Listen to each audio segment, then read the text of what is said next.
I'm Doug Hoyes, and on this Debt-Free in 30 Personal Finance Explainer video, we're talking about loan-to-value ratio.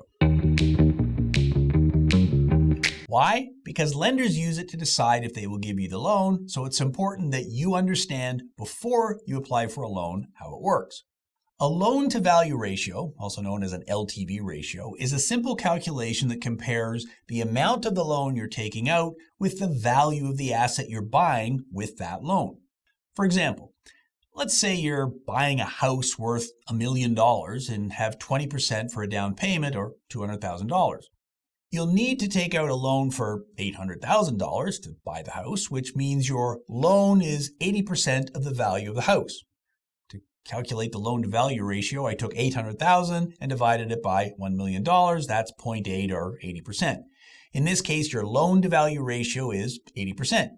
And if you added $20,000 more debt to the property, perhaps to refinance some credit card debt through a second mortgage or home equity line of credit, well, you now have an LTV ratio of 82%.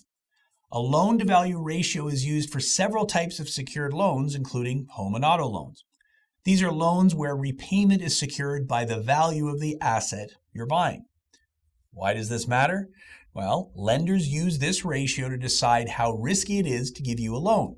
If you default or stop making payments on a secured loan like a mortgage or car loan, the lender can seize the asset and sell it to recover what is owed to them.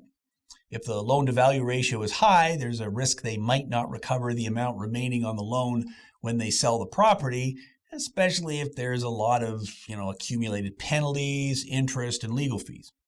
Lenders may charge you a higher interest rate on a high LTV loan to protect themselves in case you can't pay back the loan. It's also important to note that certain types of loans, such as mortgages, often have minimum LTV ratios set by lenders.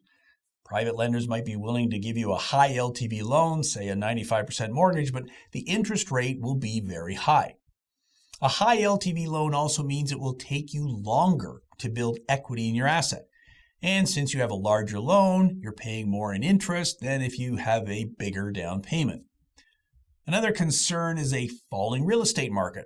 Falling house prices can mean a higher LTV if and when you need to refinance, increasing your potential interest rate. Knowing your loan-to-value ratio is important for both borrowers and lenders when it comes to assessing risk, determining loan terms, and making informed decisions when it comes to your finances.